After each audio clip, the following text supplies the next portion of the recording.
Вот они съездили в братский корпус, едут назад. Вот. Мертвецы едут. Сыщики. Мертвые лица. Физические мертвые лица. Вот, какие вы знаменитые. Весь народ узнает. На женщин и детей охотятся. Каждый из них повинен в том, что без оснований держат царя-батюшку нашего в темнице. Езжайте, езжайте. Вынюхивать ездят. Вот ездят просто за детьми, охотятся. Дети им нужны. Высматривают. Рефовские мертвецы поехали. Вот им надо дети надо.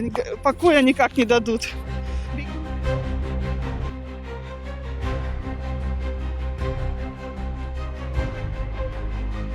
Ссылка номер 4. Отчет о затратах на детей. Тут мы видим отчет о покупке детей в Германии 2020 год и планы на 2021 год.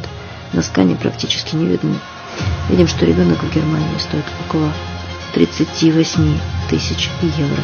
Далее ссылка номер 5. Это прайс на адренохром. Этот прайс рассылается огромному количеству компаний. Видим тут стоимость 1 грамма адренохрома. Она варьируется от 11 тысяч долларов до 19 тысяч долларов. Все зависит от качества продукта. Следующий документ – это перечень детей в процессе производства. Эта таблица была сделана для Найды, 11-летней девочки, которая производит адренохром под пытками в течение 21 месяца. Отмечено, что избавятся они от нее в 2021 году. Внизу формуляра они забыли указать, какой тип пыток к ней применяется, чтобы выделять адренохром. Ссылка номер 11. Пальника детей. Вы видите выдержку из 15-страничного документа, в котором указаны даты охоты на детей, а также их характеристики. То, что вы увидели, это официальные документы.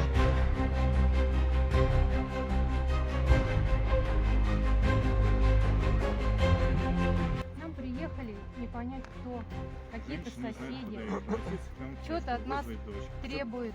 На основании чего? Ничего не предъявили. Кто они такие, почему мы с ними разговариваем? Вы вообще иностранные агенты. Вы вообще зарегистрированы в США. У вас здесь есть такая? Вообще на каких Почему мы полномочиях? должны разговаривать с этими людьми, которые Мы не акцептуем ваши предложения. Мы не акцептуем ваши вообще оферты. Просим удалить. Все. Здесь Вы не задаем государственный вопросы. орган. Вы Из общаетесь с Киева. живыми людьми. И Вы чтобы мы иностранные отвечали на агенты. ваши вопросы. Вы не имеете права ничего тут делать. И задавать вопросы. То есть Задавать не вопросы будет, тоже не будет имеете ответа? права. Не будет. Вы не Все, госорган. хорошо, спасибо. Нет, вопрос, вы госорганы или кто? А для вас нет. Вы Так, не по факту, госорган. По По факту? По факту. Подождите, нет по полномочий. факту. Всё, Министерство всё, внутренних всё, дел. да, Посмотрите, всё, пожалуйста, спасибо. вы же Всё, считаете себя всё, всё. госорган. Нет, почему? Нет, все, у нас Посмотрите. вопросов нет. У нас один вопрос был. Мы У к меня нему тоже к вам приехали, вопрос. Вы поговорили. госорган или Просим вас юрлица? не приезжать Вы? к нам. Хорошо. Юридическое Вы лицо. иностранный Какие вы агент. госорганы? Вы о Всё, чем спасибо. говорите? Здесь живут живые Вы люди. обычная Живые торговая люди компания. взаимодействуют с юрлицами Всё, только хорошо, по спасибо. договору. Вы нам объясните, на каком основании вы приезжаете? Вот по документам объясните, это же ваши документы. Человек по-русски. Это ваши документы. Это ваши, извините. Это ваши. Это не мы служим, вы корочки Зарегистрированы. показываете.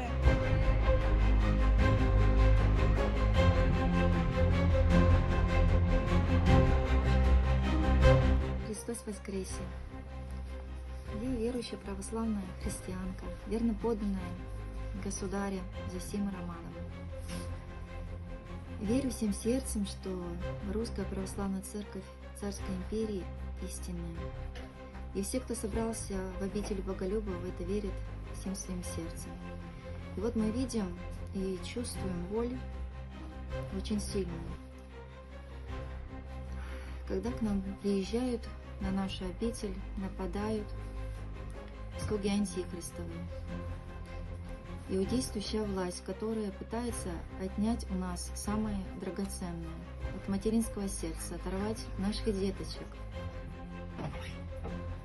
Только вот никак не могу понять, какие права они имеют на это. Дети нам Богом даны, и кто вообще может посметь поднять свои руки на них?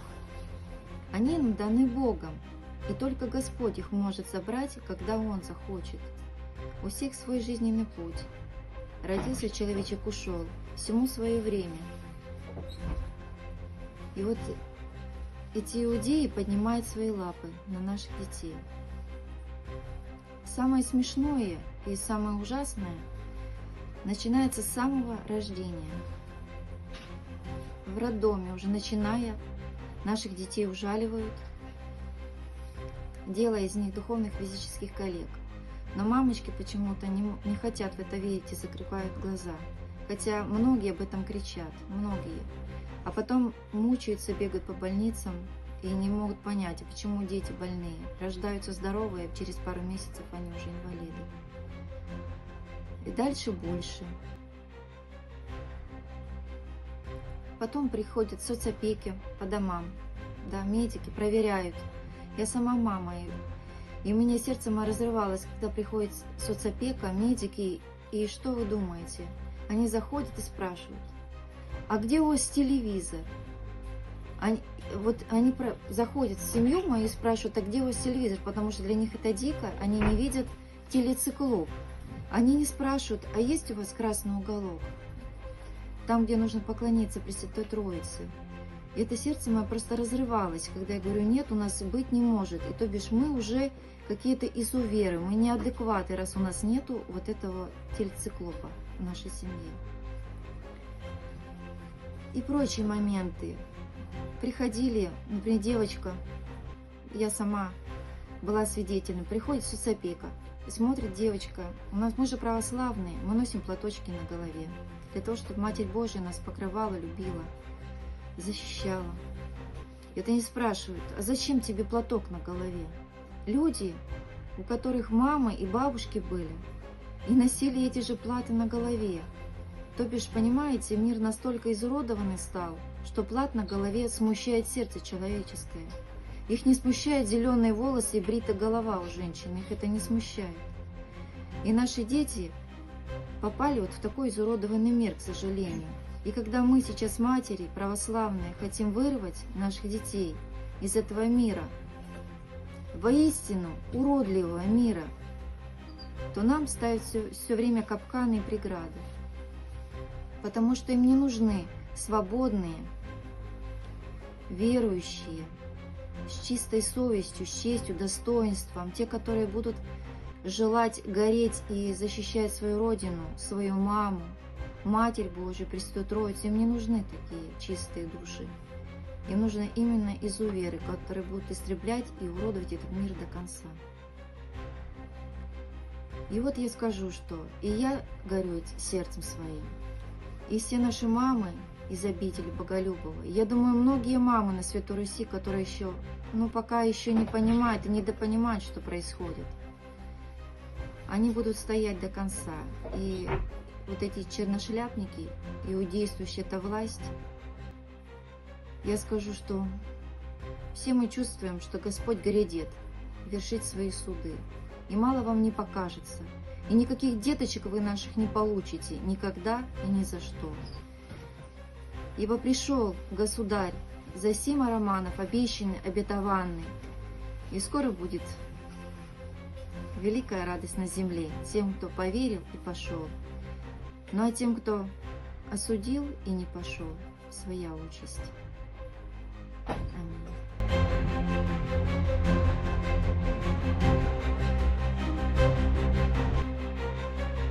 Хотел бы обратиться ко всем русским людям, которые русские по духу, а не русские по документам. Документам, товарным знаком этим, товарным чеком, приписывающим вас к этой блуднице РФовской. Мы русские люди, дети и внуки и правнуки наших прадедов, дедов, которые жили на Святой Руси. А вы кто будете мне указывать, имели я гражданство российское или нет? Я русский человек, а не ваша РФовская организация, и не принадлежу я к ней. Каких вам детей надо? Приехали тут нам, давайте детей. Каких детей тебе надо? Ты, кто халуй у семени этого жидовского, иудейского. Каких детей тебе надо?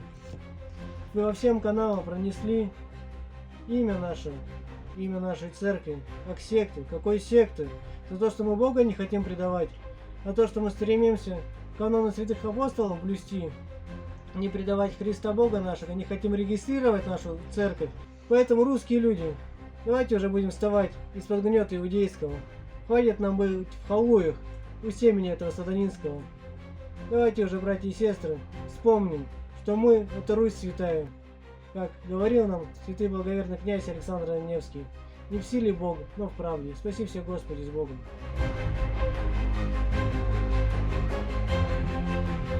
Общественность приучили за 2 года к эвакуациям в школах и садах при возникновении пожара, стрельбы, угрозы минирования или другой опасной ситуации. Но сейчас обкатывается новый вид эвакуации с дислокацией ребенка отдельно от семьи. Например, в Ивановской области были школьные эвакуации, причем родителям об этом не сообщали, а детям запрещали звонить. В Москве проходили учения по эвакуации и погрузке населения в железнодорожный транспорт. Такого никогда ранее не было. Нас вовсю готовят к применению закона о принудительной эвакуации. Часто мы не успеваем отслеживать новые законы и постановления. А зря. Эксперты, которые писали новые ГОСТы, законы о захоронениях, рассуждают так. Закон готовился полгода, чтобы вы знали. У нас еще не было прогнозов, как будет умирать российский народ. То ли он будет в день по 1000, то ли в день по 20 тысяч. Все это требует от государства соответствующей адекватной реакции, чтобы не скулили, не ныли и не говорили: вот Мишустин сколько мрут, а люди на дорогах лежат. Государство решило сыграть на опережении, застраховаться на тот случай, если дело пойдет по критическому пути, говорит военный эксперт, доверенное лицо Владимира Путина на выборах Виктор Баранец. Новое известие на условиях анонимности поговорили с несколькими генералами МЧС. Даже для них этот документ стал, мягко выражаясь, неожиданностью. 1 марта 2023 года вступило в силу постановление правительства 1654 об утверждении правил проведения эвакуационных мероприятий при угрозе возникновения или возникновении ЧС. Данное постановление дополняет ранее принятый в 2021 году федеральный закон 459 о защите населения и территории от чрезвычайных ситуациях. Этот закон был принят, несмотря на возмущение общественности. А возмущаться есть чему. Мы обязаны будем покинуть свое жилье в случае любой мифической угрозы ЧС. И эту угрозу система может объявить когда угодно по своей прихоти. Мы помним, как это было ранее, когда объявляли локдауны или вводили QR-коды. При эвакуации необходимо в доме выключить электричество, перекрыть воду, а двери оставить открытыми, якобы для проверки силовыми структурами. Защита от мародерства и грабежа объясняется тем, что территории с угрозой ЧС будут оцеплены военными, и допуск людей будет запрещен, говорится в постановлении правительства. Согласно нововведениям, при объявлении режима ЧС граждане обязаны покинуть территорию, то есть вводится принудительная эвакуация. В случае нахождения детей в детских садах и школах на момент возникновения чрезвычайной ситуации дети эвакуируются отдельно от родителей. Мало кто из взрослого населения покинет свои дома добровольно в места эвакуации. А если увезут детей, то родители, конечно, пойдут за чадом. Проходить эвакуации будут по новым ГОСТам, в которых говорится: население будет следовать к месту эвакуации. Эвакуация будет проходить под конвоем. Людей поведут пешими колоннами, кому не хватит транспорта, по 500 тысяч человек. В день предусмотрено проходить 30-40 километров. И в случае эвакуации родителям даже забрать ребенка будет невозможно, потому что детей силовые структуры загрузят в автобусы. Такие репетиции уже проходили в 2021 году в городе Алексеевка Белгородской области. Сколько подобных эвакуаций было тогда по стране, неизвестно. Но на том примере понятно, зачем нужна Росгвардия в школе. На случай ЧС обеспечивать эвакуацию детей отдельно от родителей, контролируя этот процесс. А 13 сентября 2021 года был принят еще один ГОСТ: гражданская оборона, захоронение срочное трупов в военное и мирное время. В нем описано, как нужно копать братские могилы, укладывать трупы в 2 этажа, как формировать команды по срочному захоронению, а также, что запасы гробов надо создавать в мирное время. Например, администрация Пензы приняла постановление об организации срочного захоронения трупов в военное и мирное время за номером 1323. Документ подписан мэром города Пензы. В нем перечисляются основные мероприятия, связанные со срочным погребением. Возможными местами срочного захоронения названо Бессоновка, количество могил 4000, Чемодановка, Грабово, Кижеватово, Степановка, Вазерки, а также Рамзай с самым большим количеством могил – 10 500. В документе указываются организации, которые должны будут принять участие в срочных захоронениях. Кроме того, правоохранители должны будут следить за порядком во время массовых захоронений. У вас складывается все в одну логическую картину. Такие законы и ГОСТы принимают нам вовсе не народные избранники. Кому они служат? В чьих интересах принимаются такие законы об эвакуации? Все это не случайность, а единый план.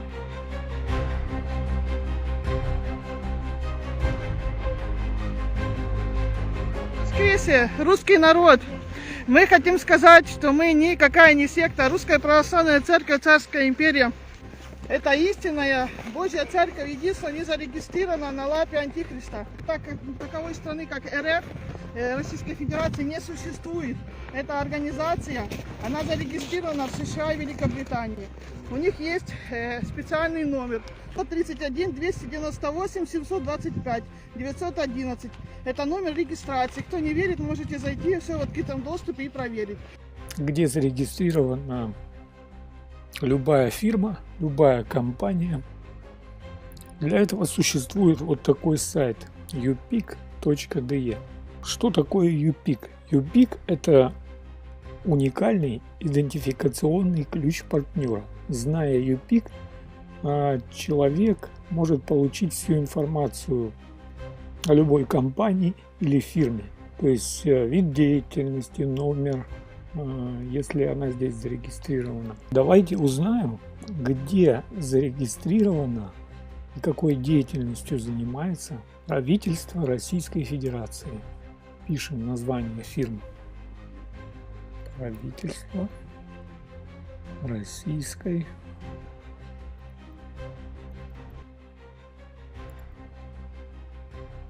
Федерации. Укажем страну.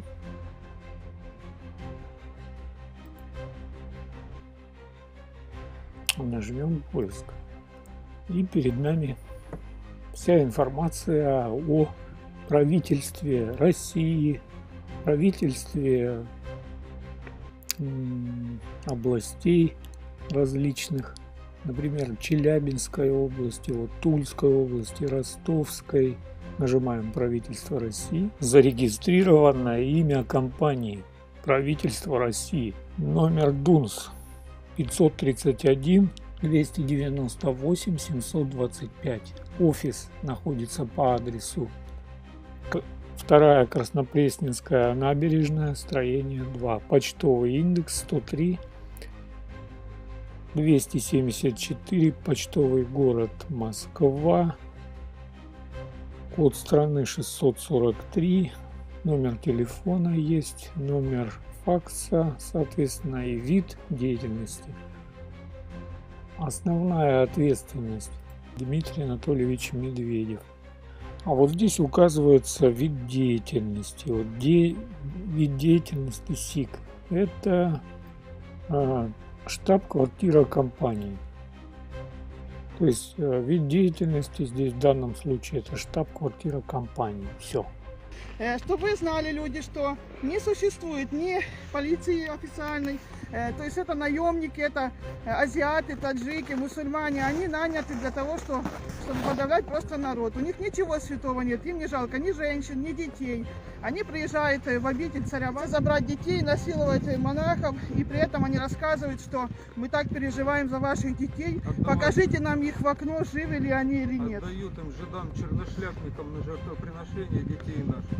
Мы не собираемся отдавать, мы бережем воспитание наших детей. Они вот все время ездят, знаете, все. Сначала начали с нас. Почему? Потому что мы не молчим. А мы не молчим, потому что с нами Господь. Все люди боитесь, вы будете понимать, что вас такое же ждет. Начинает с нас. И сейчас они ездят, якобы переживают. За кого они переживают? Они переживают только за то, чтобы получить зарплату побольше. Кому отдавать детей? Иудеям, мусульманам, под американское воспитание мы своих детей отдавать не хотим.